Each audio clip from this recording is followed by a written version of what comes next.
দেখুন, এই বয়সে যেটা ঘটনা ঘটে যে বাড়িতে কিন্তু অবহেলিত হয়। যদি সে টাকা পয়সা দিতে না পারে বা কোনো কাজকর্ম করতে না পারে, অবহেলার শিকার হতে হয়। বৌমাদের কাছে বলুন, স্ত্রীদের কাছে বলুন। কিন্তু সেই জায়গাটায় সেই মানুষগুলো যদি নতুন উদ্যমে যদি আমাদের সঙ্গে এসে এই কোর্সটা করে, বা আমাদের কোর্স যদি নাও করে, আমাদের সিস্টেমে যদি কাজকর্ম করে, তাহলে নতুন জীবন পাবে।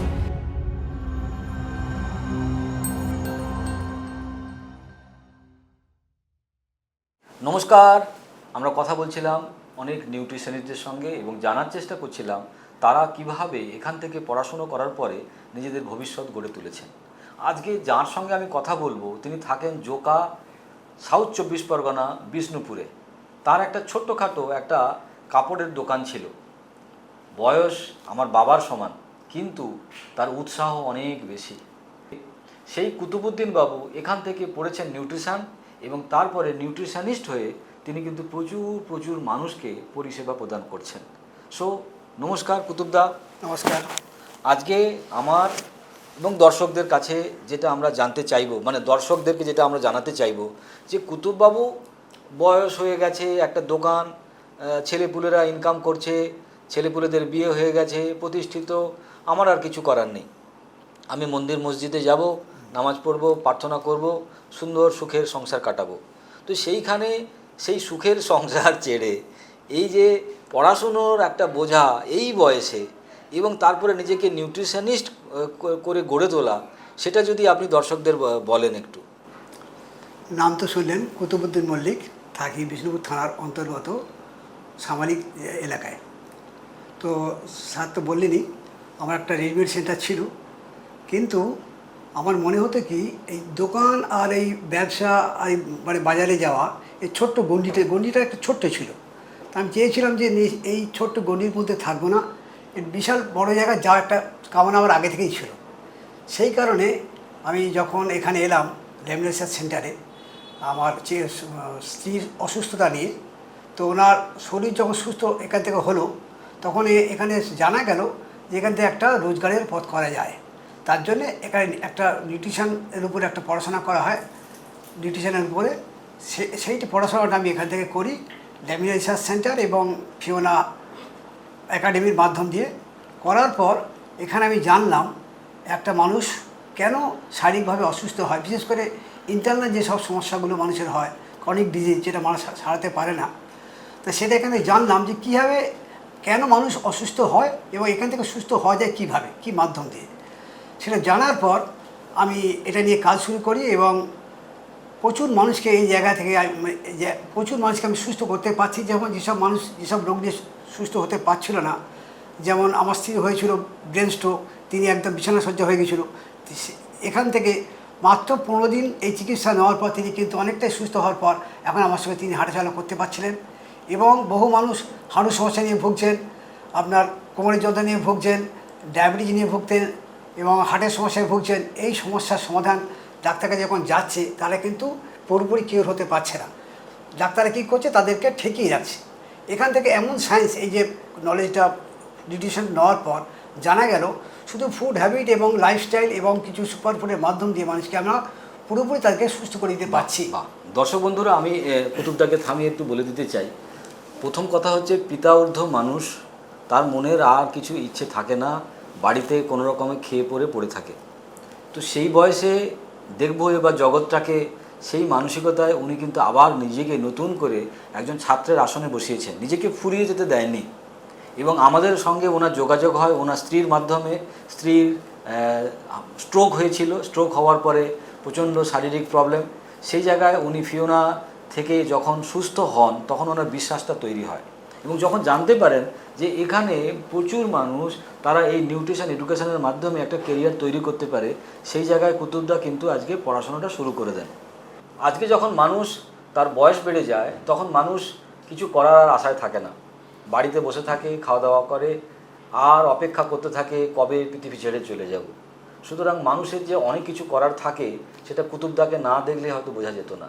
কুতুবদা, এই যে তুমি পড়াশুনো করলে, পড়াশুনো করার পরে নিউট্রিশনিস্ট হলে, তারপরে এখন প্রচুর প্রচুর পেশেন্টকে তুমি দেখছো। এদের মধ্যে এমন কোনো পেশেন্ট যাকে সহযোগিতা করে সে সুস্থ হতে পেরেছে এবং সেই ঘটনাটা তোমার মনে আছে, যদি সেটা দর্শকদের সঙ্গে তুমি শেয়ার করো।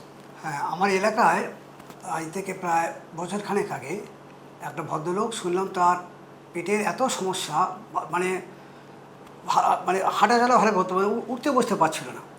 যখন আমি এখানে নিয়ে আসি, তা একটা অটো করে ভাড়া করে নিয়ে আসি, তো আমি তাকে দেখে মনে হচ্ছিলো যে আমার ভয় হচ্ছিলো এটাকে আমি সুস্থ করতে পারবো। এবং ঠিক 1 মাস মধ্যে যায়নি, এখান থেকে নিউট্রিশন, এখান থেকে তার কিছু প্রোডাক্ট, সুপার ফুড এবং কোলন ডিটক্স দেওয়ার পর, সে ব্যবহার করার পর, আমি যখন তার বাড়িতে, আমি এবং আমার যে সিনিয়র ছিল প্রদীপ পাল একসঙ্গে যাই, তারা আমাদেরকে এত আহ্বান করেছে, আপনাদের কি বলবো, এত তারা খুশি হয়েছে। তারা আমাদের জন্য মিষ্টি এনেছে এবং তার ছেলেও আমাদের জন্য মিষ্টি এনে আমাদের জন্য বাইরে অপেক্ষা করে দাঁড়িয়েছিল। তাহলে ভাবুন, যে মানুষ এত ডাক্তার, এত হসপিটাল নার্সিং করে কিছু করতে পারছিল না, এখান থেকে সেই এই সুস্থতা পাওয়ার পর আমাদেরকে এই আহ্বান করে এতটা সম্মান দিচ্ছে। মানে ভাবা যায়, একটা মানুষের বাড়িতে আপনি যাবেন, মানুষ কোথায় আপনাকে গালমন্দ করার জন্য অপেক্ষা করবে, সেখানে এরকম একজন সাধারণ মানুষ, সাধারণ এডুকেশন নেওয়ার পরে একজনের বাড়িতে যাচ্ছে, তার বাড়ির লোকেরা অপেক্ষা করছে তাকে সুস্বাগতম করবে বলে। তার কারণ এনাদের সহযোগিতায় তার বাড়ির লোক সুস্থ হয়ে গেছেন। সো এরকম ঘটনা কুতুবদা শুধু নয়, এবং প্রচুর প্রচুর প্রচুর আছে যারা কিনা আজকে আমাদের হাত ধরে বিভিন্ন রকম ধরনের এই মেডিকেল চ্যালেঞ্জ নিয়ে যারা ভুগছেন, তারা এখানে এসেছেন, খুব অল্প দিনই তারা সুস্থ হয়েছেন এবং তারপরে তারা প্রেমে পড়ে গেছেন। এবং প্রেমে পড়ে কুতুবদাও যেভাবে আজকে আমাদের এখানে নিউট্রিশন এডুকেশন নেওয়ার পরে প্র্যাকটিস করছেন আমতলা এলাকায়, এরকম বহু জায়গায় বহু মানুষ প্র্যাকটিস করছে। কুতুবদা, আমার দ্বিতীয় প্রশ্ন তোমার কাছে, আজকে সমাজে যারা কিনা বাইরে চলে গেছে, মানে তারা 60 ঊর্ধ্ব, তারা সমাজের কোনো কাজে লাগে না, পচা আলুর দলে চলে গেছে এবং তারা জীবনের কোনো রকম হোপলেস, মানে তাদের কোনো আশা নেই।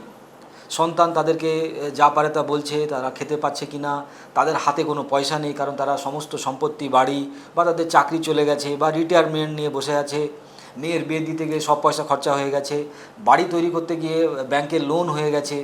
এরকম অবস্থায় একজন বৃদ্ধ মানুষ, তার জীবনের কোথাও যাওয়ার নেই। সেই সমস্ত মানুষের মধ্যেও আপনি আপনাকে যেভাবে একটা দৃষ্টান্ত স্থাপন করেছেন, তাহলে এই ধরনের যারা কিনা বয়স্ক মানুষ সমাজের ভেতরে, তাদেরকে আপনি কি বলতে চান? দেখুন, এই বয়সে যেটা ঘটনা ঘটে, যে বাড়িতে কিন্তু অবহেলিত হয়, যদি সে টাকা পয়সা দিতে না পারে বা কোনো কাজকর্ম করতে না পারে, অবহেলার শিকার হতে হয়, বৌমাদের কাছে বলুন, স্ত্রীদের কাছে বলুন। কিন্তু সেই জায়গাটায় সেই মানুষগুলো যদি নতুন উদ্যমে যদি আমাদের সঙ্গে এসে এই কোর্সটা করে, বা আমাদের কোর্স যদি নাও করে, আমাদের সিস্টেমে যদি কাজকর্ম করে, তাহলে তারা নতুন জীবন পাবে। কেন পাবে? তারা দেখুন, বহু মানুষ ঘরে বসে আছে, তারা নানা রকম আড্ডা দিয়ে সময় কাটাচ্ছে, এখানে এলে এত ভালো একটা সঙ্গ পাবে, যেটা সে কিন্তু উদ্বুদ্ধ হবে এবং নতুন উদ্যমে আবার বাঁচার ইচ্ছে হবে, যেটা আমার ক্ষেত্রে ঘটেছে। শুধু এখানে আসার পর আমি অন্তত 7 বার দীঘায় পৌঁছেছি এখানকার সিস্টেম থেকে, এবং 2 বার সুন্দরবনে গেছি, 1 বার দার্জিলিং গেছি, 2 বার পুরী গেছি। ভাবুন, এই বয়সে কিন্তু মাঝখানে আমরা গোয়া এবং বোম্বে ঘুরে এলাম। তাহলে ভাবুন, এই বয়সে এই কাজ করতে করতে এই সুযোগগুলো আমরা এখানে পেয়েছি। এই জন্যে বলছি, যারা আমাদের মতো বয়স বা যারা ইয়ং ছেলে, তারাও কিন্তু কাজ পাচ্ছে না, জায়গা পাচ্ছে না, এখানে যদি আসে, এই আমাদের সিস্টেম থেকে যদি এই নিউট্রিশন কোর্সটা নিয়ে কাজ করা শুরু করে, তাহলে তার জীবনে প্রতিষ্ঠিত হতে পারবে এবং যে মানুষগুলো অবহেলিত হয়ে পড়েছিল, তারা কিন্তু নতুন উদ্যমে এগিয়ে আসতে পারবে, সমাজে তারা দৃষ্টান্ত সৃষ্টি করতে পারবে, বহু মানুষের উপকার লাগতে পারবে। বাহ! বন্ধুগণ, একটা জিনিস বোঝার চেষ্টা করুন, বয়স্ক মানুষ, তাকে কে বেড়াতে নিয়ে যাবে? তার কাছে নিজেরই পয়সা নেই এবং সে অসুস্থ। আজকে কুতুবদা বললেন যে কতবার দীঘা, কতবার সুন্দরবন, কতবার পুরী, গোয়াতে যাদের বয়স 18, 19, 20, 30 বছর বয়স, হানিমুন করতেও তারা গোয়া যেতে পারেনি, হয়তো এই জন্মে যাবে কিনা সন্দেহ আছে। আজকে কুতুবদার বয়সে গোয়া থেকে ঘুরে এসেছে, বম্বে থেকে ঘুরে এসেছে, দার্জিলিং থেকে ঘুরে এসেছে এবং 5 স্টার ক্যাটাগরি হোটেলে থাকা, খাওয়া, এই যে আনন্দ উপভোগ করছেন এই বয়সে, এটা উপরওয়ালার আশীর্বাদ ছাড়া কিছুই নয়। সো কুতুবদা, আজকে আপনি আমার গেস্ট, আমার তরফ থেকে আপনাকে একটা ছোট্ট উপহার, খাবার যখন ওষুধ। কারণ মাই ডিয়ার ফ্রেন্ড, ওষুধই হচ্ছে আমাদের খাবার, আর খাবারই হচ্ছে আমাদের ওষুধ। যদি সঠিকভাবে খাওয়া যায় আর যদি বেঠিকভাবে হয় তাহলে কিন্তু সব বিগড়ে যাবে। এই বইটা আমার তরফ থেকে কুতুবদাকে আজ উপহার। ধন্যবাদ স্যার। সো দর্শক বন্ধুরা, আমরা কুতুবদার কথা শুনলাম এবং বুঝতে পারলাম বয়সটা কোনো ফ্যাক্টর নয়। জীবন যদি ইচ্ছে থাকে তাহলে স্বপ্ন থাকলেই স্বপ্ন পূরণ করা যায়। আর সেই স্বপ্ন পূরণ করার জায়গার নাম কি? Fiona academy. আজকে যারা কিনা তারাতলা, আমতলা, বাঁকড়াহাট এই এলাকায় থাকেন তারা কুতুবদার সঙ্গে যোগাযোগ করতে পারেন এবং যোগাযোগ করে যদি নিজেদের কোনো শারীরিক প্রবলেম থাকে সেখান থেকেও আপনারা সহযোগিতা পেতে পারেন। আর যদি নিউট্রিশন এডুকেশনের মাধ্যমে নিজেকে প্রতিষ্ঠিত করতে চান, কুতুবদার মতো একটা সুন্দর কেরিয়ার পেতে চান, তাহলেও কুতুবদার সঙ্গে যোগাযোগ করতে পারেন। আমাদের নাম্বার তো দেওয়াই আছে। সুতরাং আজকে আমরা এখানেই শেষ করছি। নমস্কার। নমস্কার।